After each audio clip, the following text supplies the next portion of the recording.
प्रिय विद्यार्थियों, मैं डॉक्टर महेश कुमार पालीवाल, सहायक आचार्य रसायन विज्ञान। विद्यार्थियों, नव शैक्षणिक सत्र में आपका हार्दिक स्वागत है। जैसा आप जानते हो, पिछली साल की तरह ही इस साल भी मैं आपको रसायन विज्ञान में तृतीय पेपर पढ़वाऊँगा, यानी जो थर्ड पेपर है भौतिक रसायन, वो पढ़ाऊँगा। स्पेक्ट्रोस्कोपी स्टार्ट की है क्योंकि जैसा आप जानते हो कि स्पेक्ट्रोस्कोपी थर्ड ईयर का जो चैप्टर है वह थोड़ा इजी चैप्टर है। इजी तो क्या कहें कि आप ये कह सकते हैं कि पूर्व में पढ़े हुए चैप्टर से आगे थोड़ा सा मिलता जुलता है, क्योंकि आपने कार्बनिक रसायन में स्पेक्ट्रोस्कोपी के बारे में बेसिकली पढ़ा होगा, और इस चैप्टर में या स्पेक्ट्रोस्कोपी में भौतिक रसायन स्पेक्ट्रोस्कोपी में भौतिक रसायन होते हुए भी, यानी कि मैथमेटिक्स का पार्ट इतना ज़्यादा नहीं है कि हमें वो समझ में नहीं आए। अतः इस चैप्टर को मैं इसलिए स्टार्ट करना चाहता हूँ कि आप ठीक से इसको तैयार कर सकें, इजी वे में इसको समझ सकें। तो हम स्पेक्ट्रोस्कोपी स्टार्ट करते हैं। जैसा आपने पूर्व में पढ़ा है, स्पेक्ट्रोस्कोपी होता क्या है। स्पेक्ट्रोस्कोपी रसायन विज्ञान की वह शाखा है या वह तकनीकी है जिसके द्वारा किसी अणु की आणविक संरचना ज्ञात की जाती है, स्पेक्ट्रोस्कोपी कहलाती है, जिसमें तरंग यांत्रिकी के चयन नियम के अनुसार अणुओं के द्वारा उपयुक्त विकिरणों के अवशोषण करने से विभिन्न ऊर्जा स्तरों में होने वाले संक्रमणों का अध्ययन किया जाता है। मुख्य रूप से हम ये कह सकते हैं कि स्पेक्ट्रोस्कोपी से किसी अणु की एक फ़ोटो ली जाती है, उस फोटो के आधार पर हम उसकी प्रॉपर्टीज़ के बारे में बताते हैं, उसके गुणों के बारे में बताते हैं। जैसे हम फ़ोटो देख के ये बता सकते हैं या पहचान कर सकते हैं कि ये चेहरे वाला अमुक व्यक्ति है, इसका नाम ये है। उसी प्रकार से स्पेक्ट्रोस्कोपी में हम स्पेक्ट्रम देख के बता सकते हैं कि ये स्पेक्ट्रम किस अणु का है, यानी कि इसमें कितने कार्बन परमाणु हैं, कितने ऑक्सीजन परमाणु हैं, कितने हाइड्रोजन परमाणु हैं, कितने नाइट्रोजन हैं, कितने सल्फर है, इत्यादि इत्यादि। और इनके आधार पर हम ये बता सकते हैं कि यह कौन सा अणु हो सकता है। कार्बनिक रसायन और भौतिक रसायन के जो स्पेक्ट्रोस्कोपी है उसमें मुख्य अंतर ये है, कार्बनिक रसायन में जो अणु की संरचना बताई जाती है वह कार्बन परमाणुओं की संख्या, हाइड्रोजन परमाणुओं की संख्या, ऑक्सीजन परमाणु संख्या, नाइट्रोजन परमाणु संख्या, या उसमें उपस्थित समूह जैसे कार्बोक्सिलिक ग्रुप है, एल्कोहलिक ग्रुप है, फिनोलिक ग्रुप है, एस्टर ग्रुप है, इसके आधार पे बताते हैं। जबकि फिजिकल स्पेक्ट्रोस्कोपी जो है उसमें मुख्य रूप से हम किसी बंध की बंध लंबाई या उस बंध के अंदर कितना आकर्षण है, यानी कि उस बंध की कितनी ऊर्जा है, उसके आधार पर हम बताते हैं कि कार्बन कार्बन बंध है या कार्बन हाइड्रोजन का बंध है या कार्बन ऑक्सीजन का बंध है या कार्बन नाइट्रोजन का बंध है या ऑक्सीजन ऑक्सीजन के बीच में बंध है या ऑक्सीजन हाइड्रोजन के बीच में बंध है। बंध का जो सामर्थ्य है, यानी कि बंध की जो ऊर्जा है, बंध ऊर्जा के आधार पर हम ये बता सकते हैं कि इसमें कितने कितने कार्बन बंध हैं, कितने कार्बन हाइड्रोजन बंध है, कितने कार्बन ऑक्सीजन बंध है, कितने ऑक्सीजन ऑक्सीजन बंध है, और उसके आधार पर उसकी संरचना का अध्ययन करते हैं।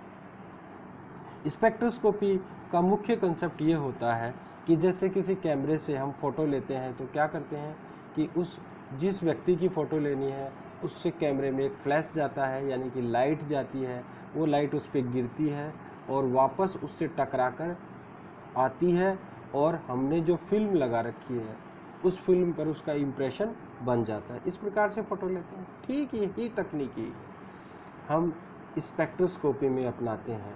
स्पेक्ट्रोस्कोपी में ये तकनीक कैसे लगाते हैं कि हम एक निश्चित वेवलेंथ, एक निश्चित तरंगदैर्ध्य की विद्युत चुंबकीय विकिरण जो है वो किसी मॉलिक्यूल पे डाली जाती है। अब उस मॉलिक्यूल में उसकी सामर्थ्य के आधार पर घूर्णन होता है, कंपन होता है, उत्सर्जन होता है। अब घूर्णन, कंपन, उत्सर्जन के लिए जितनी ऊर्जा की आवश्यकता होती है उतनी ऊर्जा वह अवशोषित कर लेती है और वह उससे वापस आती है। उसको हम जैसे फिल्म पे रिकॉर्ड करते हैं वैसे ही यहाँ पर भी एक रिकॉर्डर होता है, उसमें रिकॉर्ड कर लेते हैं और उसके आधार पर उसकी संरचना बताते हैं। इसलिए सबसे पहले हम ये बात करते हैं कि विद्युत चुंबकीय विकिरण क्या होती है। विद्युत चुंबकीय विकिरण एक ऐसी विकिरण होती है या ऊर्जा का ऐसा पुंज होता है जिसमें विद्युतीय और चुंबकीय क्षेत्र दोनों एक दूसरे के लंबवत दोलन करते रहते हैं। यानी कि जब जिस दिशा में कोई विकिरण या कोई ऊर्जा का पुंज गति कर रहा है उसमें एक विद्युत क्षेत्र होगा और उसके लंबवत चुंबकीय क्षेत्र होगा, या चुंबकीय क्षेत्र के लंबवत विद्युत क्षेत्र होता है। इस प्रकार की जो विकिरण होती है, इस प्रकार की जो तरंगें होती हैं उसे विद्युत चुंबकीय तरंग कहते हैं, जैसा आपको यहाँ पर दिख रहा है। अब हम बात करते हैं, इसके उदाहरण बात करते हैं, जैसे ultraviolet rays, visible raise, infrared radiation इत्यादि इत्यादि प्रकार की। यह आपने सुना होगा, अल्ट्रावायलेट विद्युत चुंबकीय, अल्ट्रावायलेट और विजिबल पराबैंगनी दृश्य क्षेत्र की विकिरणें और अवरक्त क्षेत्र की विकिरणें। इस IR का मतलब ये है। अब हम बात करते हैं विद्युत चुंबकीय स्पेक्ट्रम के क्षेत्र।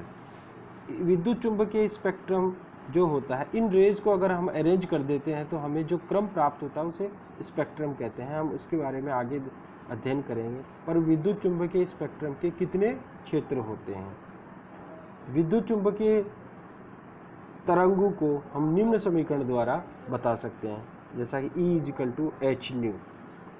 h न्यू जो होता है वो फोटोन या क्वांटा के बराबर होता है। E यहाँ पर ऊर्जा है, h प्लांक कांस्टेंट है और न्यू आवृत्ति है, फ्रीक्वेंसी है। चूँकि न्यू जो होता है वो c/λ के बराबर होता है। यहाँ c प्रकाश का वेग है और लैम्डा प्रकाश का तरंग दैर्ध्य है या विकिरण का तरंग दैर्ध्य है। तो हमारे पास समीकरण हो जाएगी E = hc/λ, और हम जानते हैं 1/λ = न्यू बार होता है, और न्यू बार जो होता है वह तरंग संख्या कहलाती है। ठीक है, हम इसके बारे में पढ़ चुके हैं कि आवृत्ति क्या होती है, लैम्डा क्या होता है और तरंग संख्या क्या होती है। मैं छोटा छोटा आपको बता देता हूँ कि आवृत्ति क्या होती है। किसी एक बिंदु से एक निश्चित समय में गुजरने वाले तरंग संख्यों की एक सेकंड में कितनी तरंगें गुजरती है वह उसकी आवृत्ति कहलाती है। और तरंग संख्या क्या होती है? किसी निश्चित बिंदु से निश्चित समय में कितने वेव साइकिल गुजरते हैं, कितने तरंग चक्कर गुजरते हैं, वह क्या कहलाता है? उसकी तरंग संख्या कहलाती है।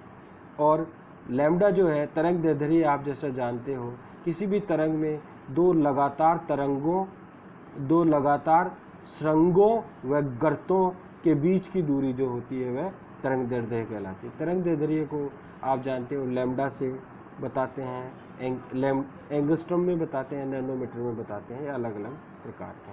तो हम बात करते हैं अब यहाँ पर स्पेक्ट्रम, विद्युत चुंबकीय स्पेक्ट्रम के कितने क्षेत्र होते हैं। मैंने इन क्षेत्रों को जो है मोटे मोटे रूप से बांटा है और इसको एंगस्ट्रम के आधार पर, यानी कि तरंग दैर्ध्य के आधार पर व्यवस्थित किया है, और तरंग दैर्ध्य के बढ़ते हुए क्रम में इनको व्यवस्थित किया गया है। आप इसमें दो चीज़ें याद रखें मुख्य रूप से, एक तो एक्सरे और एक रेडियो वेव्स। एक्सरे आप जानते हो, किसी भी व्यक्ति का एक्सरे या कोई टूट फूट हो जाती है तो एक्सरे लिया जाता है। तो एक्सरे लेने के लिए मशीन को पास में लाया जाता है। तो याद रखिए इसका मतलब एक्सरे का वेवलेंथ कम होता है। रेडियो वेव्स, जिससे आप रेडियो या सिग्नल लेते हैं या जो टेलीविज़न में तो तरंगें काम आती हैं, वो रेडियो वेव्स होती हैं। अब देखिए जैसे कोई क्रिकेट का मैच इंग्लैंड में चल रहा है और उसको भारत में देखना है, तो कैसे देखा जाता है? इंग्लैंड से तरंग जो है वो सैटेलाइट को भेजी जाती है ऊपर जो आसमान में, और सैटेलाइट से फिर तरंग कहाँ पर? जमीन भारत में भेजी जाती है। तो जब तक इंग्लैंड से भेजी जाने वाली तरंग जो है उसका वेवलेंथ इतना नहीं होगा कि वो वहाँ तक पहुँच जाए और पुनः वो वापस भारत की धरती पर आ जाए, तब तक वो सिग्नल नहीं जाएगा। तो याद रखिए, एक्सरे की मशीन को पास में लाया जाता है और जिस रेडियो या टेलीविज़न का सिग्नल हमारे को भेजा जाता है उसको सैटेलाइट बहुत दूर होता है। तो सबसे कम तो जो होता है वो एक्सरे हो गया, उससे ज़्यादा हो गया, उस अधिकतम जो हो गया वो रेडियो वेव्स हो गया। अब इसके बीच में आपको 3 चीज़ें और याद रखनी है, अल्ट्रावायलेट विजिबल, आईआर और माइक्रोवेव। देखिए मैंने एक्सरे का सबसे कम वेवलेंथ बताया है और रेडियो वेव्स का सबसे ज़्यादा। तो इसका मतलब एक्सरे की एनर्जी जो होती है वह सबसे कम होती है, सबसे ज़्यादा होती है, और रेडियो वेव्स की एनर्जी जो होती है वह सबसे कम होती है। वैसे भी आप अगर किसी के साथ एक्सरे लेने गए हो तो एक्सरे वाला, जो एक्सरे लेने वाला, वो कहता है कि आप बाहर चले जाइए, क्योंकि उस एक्सरे की इतनी एनर्जी होती है कि दूसरे के टिश्यूज़ भी डैमेज हो सकते हैं। तो मेरे हिसाब से आपको समझ में आ गया होगा कि एक्सरे की जो है वह वेवलेंथ सबसे कम होती है तो एनर्जी ज़्यादा होती है, क्योंकि वेवलेंथ यानी तरंगदैर्ध्य और ऊर्जा के बीच में आपने संबंध देखा है, व्युत्क्रमानुपाती का संबंध होता है।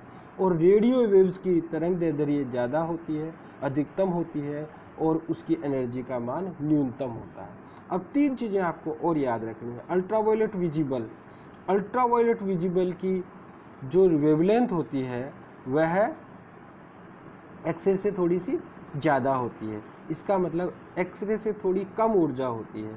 और अल्ट्रावायलेट विजिबल के बाद में आता है आईआर, इसका मतलब इसकी वेवलेंथ थोड़ी और ज़्यादा हो गई, इसका मतलब एनर्जी इसकी कम हो गई। और उसके बाद आता है माइक्रोवेव, इसका मतलब वेवलेंथ उसकी और ज़्यादा हो गई तो उसकी एनर्जी कम हो गई। अब आपको ये याद रखना है कि मॉलिक्यूल में 3 चीज़ें होती हैं एनर्जी देने पे, या तो मॉलिक्यूल के अंदर रोटेशन होता है, या फिर वाइब्रेशन होता है, या उसका इलेक्ट्रॉनिक ट्रांजिशन होता है। आप याद रखिए, आप वैसे भी अगर थोड़ा सा दिमाग लगाएंगे, थोड़ा समझेंगे कि रोटेशन में बहुत कम ऊर्जा की आवश्यकता होती है, जबकि वाइब्रेशन में उससे ज़्यादा ऊर्जा की आवश्यकता होती है, और एक स्थान से दूसरे स्थान पर जाने के लिए यानी कि ट्रांजिशन में उससे ज़्यादा ऊर्जा की आवश्यकता होती है। तो माइक्रोवेव में एनर्जी कम है, इसका मतलब माइक्रोवेव में रोटेशन होंगे। उससे ज़्यादा ऊर्जा जो है वह आईआर की है, इसका मतलब उसमें वाइब्रेशन होंगे। उससे ज़्यादा एनर्जी जो है अल्ट्रावायलेट विजिबल की है, यानी कि उसमें इलेक्ट्रॉनिक ट्रांजिशन होंगे। मैंने नीचे बताया है इसका एक ऑर्डर कि एक्सरे से पहले जो आता है वो कॉस्मिक और गामा रेज आती है, उसकी वेवलेंथ 10⁻² से एंगस्ट्रम होती है, फिर 10 से 10⁻³ तक। अल्ट्रावायलेट विजिबल की जो रेंज होती है वो 10⁻³ से लेकर जैसे 2000 से लेकर 4000 एंगस्ट्रम से, और 4000 से लेकर 8000 एंगस्ट्रम तक। फिर आईआर की जो होती है वो 10⁻³ से लेकर 10⁻6 तक, और माइक्रोवेव की 10⁻6 से 10⁻9 तक, और रेडियो वेव्स की 10⁻9 से 10⁻13 तक। मोटा मोटा आप यूँ भी समझ सकते हो कि 3 का अपन डिफरेंस ले लें, -2 से 10 3 का हो गया, 10 से 10⁻³ 3 एंगस्ट्रम का हो गया। फिर अल्ट्रावायलेट विजिबल को आपको याद रखना है 2000 से लेकर 8000 तक या 600 एंगस्ट्रम तक, 2000 से 4000 और 4000 से 8000 एंगस्ट्रम। फिर 10⁻³ से लेकर 10⁻6, 10⁻6 से 10⁻9, यानी कि फिर 3 का डिफरेंस आ गया पावर, और फिर 10⁻12 13, वो 3 मान सकते हो इसको। तो और एक बात याद रखिए, अगर किसी तरंग की ऊर्जा बढ़ती है तो उसकी आवृत्ति भी बढ़ेगी, क्योंकि समानुपाती का संबंध है। और उसकी आवृत्ति बढ़ेगी तो उसका तरंग संख्या भी बढ़ेगा, क्योंकि समानुपाती का संबंध है। अर्थात ऊर्जा बढ़ने से आवृत्ति बढ़ेगी और तरंग संख्या भी बढ़ेगी, पर ऊर्जा बढ़ने से तरंग दैर्ध्य का मान कम हो जाता है, क्योंकि इन दोनों में व्युत्क्रमानुपाती का संबंध होता है। अब हम बात करते हैं विद्युत चुंबकीय स्पेक्ट्रम। जैसा मैंने आपको बताया ही है कि विद्युत चुंबकीय विकिरणों में विकिरण की तरंग दैर्ध्य, आवर्ती अथवा ऊर्जा के आधार पर वर्गीकृत किया जा सकता है। इस प्रकार के क्रमबद्ध व्यवस्था को, जो एक ऑर्डर जो होता है, क्रमबद्ध व्यवस्था जो होती है, उस व्यवस्था को इलेक्ट्रोमैग्नेटिक स्पेक्ट्रम कहते हैं। यानी कि विद्युत चुंबकीय स्पेक्ट्रम वह होता है जिसमें विभिन्न प्रकार की विद्युत चुंबकीय विकिरण को एक क्रम पर, वो भले ही तरंग दैर्ध्य के आधार पर हो, वो भले ही ऊर्जा के आधार पर हो, वो भले ही आवृत्ति के आधार पर हो, वो भले ही तरंग संख्या के आधार पर हो, उनकी क्रमबद्ध व्यवस्था ही क्या कहलाती है? विद्युत चुंबकीय स्पेक्ट्रम कहलाती है। अब हम स्पेक्ट्रम की बात करते हैं। स्पेक्ट्रम क्या होता है? किसी अणु पर जब हम कोई विकिरण डालते हैं तो कुछ विकिरणें तो अणु अवशोषित कर लेता है और कुछ विकिरणों को अणु जो है उत्सर्जित करता है।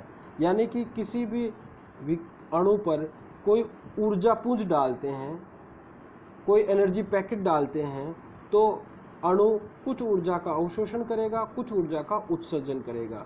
यानी कि उस ऊर्जा के अवशोषण से अणु जो है या तो रोटेट करेगा या वाइब्रेट करेगा या उसमें ट्रांजिशंस होंगे, वो उसके अमाउंट के आधार पर है। जैसे कि हम एक उदाहरण लेते हैं, जैसे टेम्परेचर, पानी में जो है अगर अपन थोड़ा सा कम टेम्परेचर देते हैं तो वो थोड़ा कम गर्म होता है, और अगर उसका टेम्परेचर हम बढ़ा देते हैं 100 डिग्री सेंटीग्रेड करते हैं तो वो वेपोराइज होने लगेगा। तो ये अमाउंट ऑफ एनर्जी है। ये ऐसे ही मॉलिक्यूल में भी अगर कोई अमाउंट ऑफ एनर्जी डाला जाता है तो उसमें अलग अलग प्रकार के प्रोसेस होते हैं, जो मुख्य रूप से हम 3 की बात करेंगे। या तो वह रोटेशन है, घूर्णन है, या वह कंपन है, वाइब्रेशन है, या वह संक्रमण है, ट्रांजिशंस है। तो हम स्पेक्ट्रम की बात करते हैं कि किसी मॉलिक्यूल पर अगर हम कोई ऊर्जा डालते हैं तो या तो ऊर्जा का अवशोषण होता है या उत्सर्जन होता है। तो हम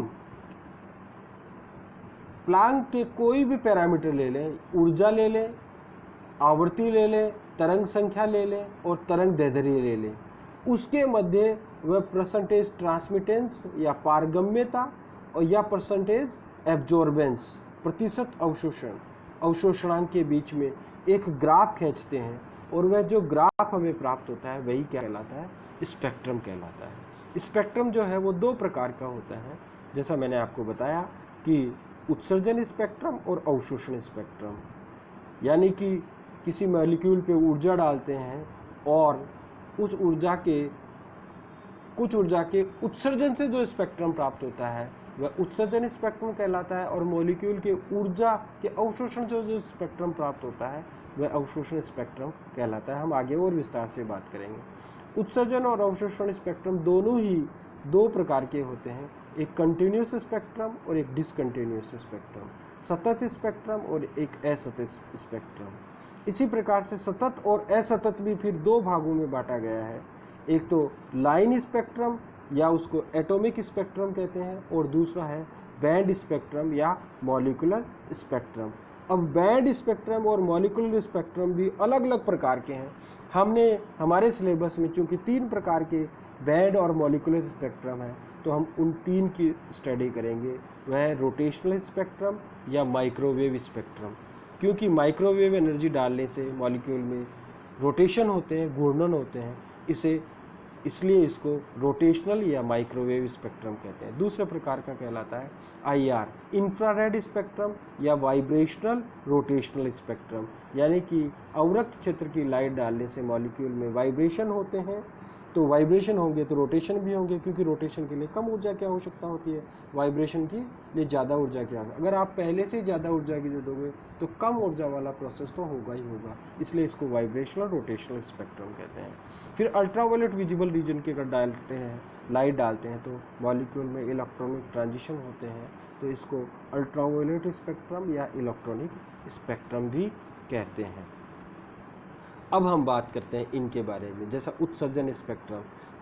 जैसा आपको बताया कि जब किसी पदार्थ को ऊर्जा दी जाती है या किसी अणु को ऊर्जा दी जाती है तो उसके अणु या परमाणु ऊर्जा ग्रहण कर उच्च ऊर्जा स्तर में चले जाते हैं, तथा जब वे अणु या परमाणु अतिरिक्त ऊर्जा को विद्युत चुंबकीय विकिरणों के रूप में उत्सर्जित करते हैं तो उन्हें हम डिटेक्टर की सहायता से रिकॉर्डर में रिकॉर्ड कर लेते हैं।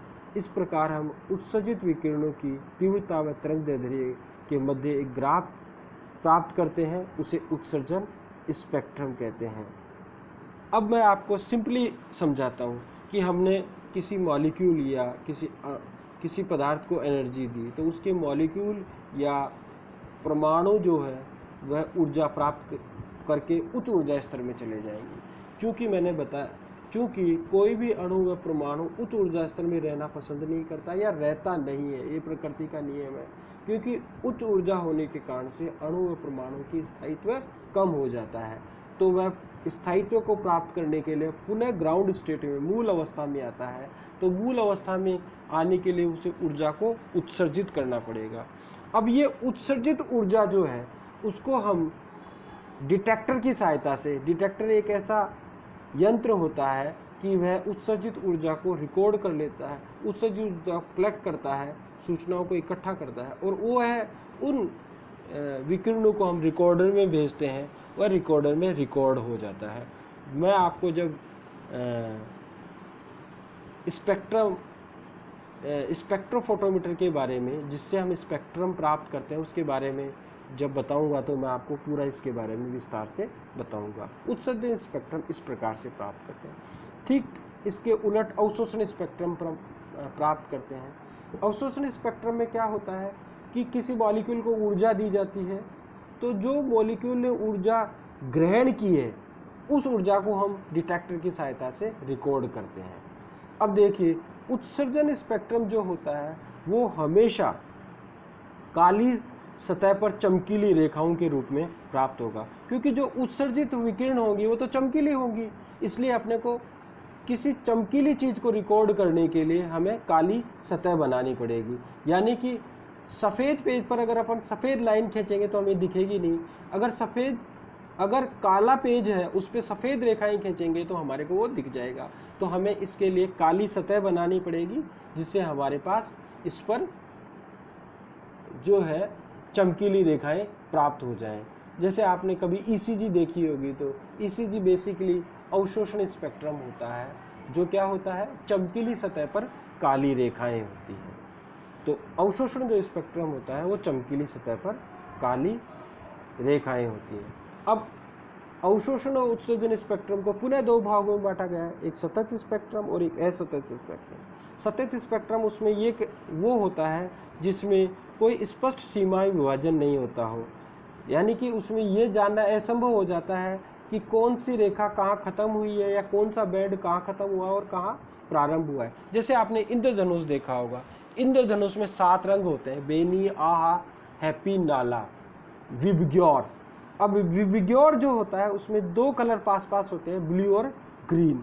अब हम इंद्रधनुष में ये बता नहीं सकते कि कहाँ ब्लू खत्म हुआ है और कहाँ ग्रीन प्रारंभ हुआ है। तो इस प्रकार का जो स्पेक्ट्रम होता है वह सतत स्पेक्ट्रम होता है, और इससे उलट जिनमें स्पष्ट सीमा विभाजन होता है वह असतत स्पेक्ट्रम होता है, यानी कि जिनको सीमाओं को स्पष्ट रूप से ज्ञात किया जा सकता है उसे क्या कहते हैं, असतत स्पेक्ट्रम कहते हैं।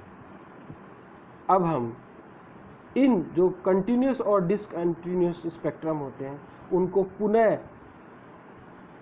2 भागों में बांटा गया है, लाइन और बैंड स्पेक्ट्रम। जैसा मैंने आपको बताया, लाइन जो स्पेक्ट्रम होता है वो एटॉमिक स्पेक्ट्रम भी होता है और बैंड जो स्पेक्ट्रम होता है वह मॉलिक्यूलर स्पेक्ट्रम भी होता है। लाइन और बैंड जो स्पेक्ट्रम होते हैं उनको, बैंड जो स्पेक्ट्रम होता है या मॉलिक्यूलर स्पेक्ट्रम होता है उसको फिर 3 भागों में बांटा गया है हमारी सिलेबस के आधार पर, रोटेशनल, वाइब्रेशनल और इलेक्ट्रॉनिक स्पेक्ट्रम। हम इसकी स्टडी नेक्स्ट चैप्टर में करेंगे, यानी कि कल करेंगे। धन्यवाद।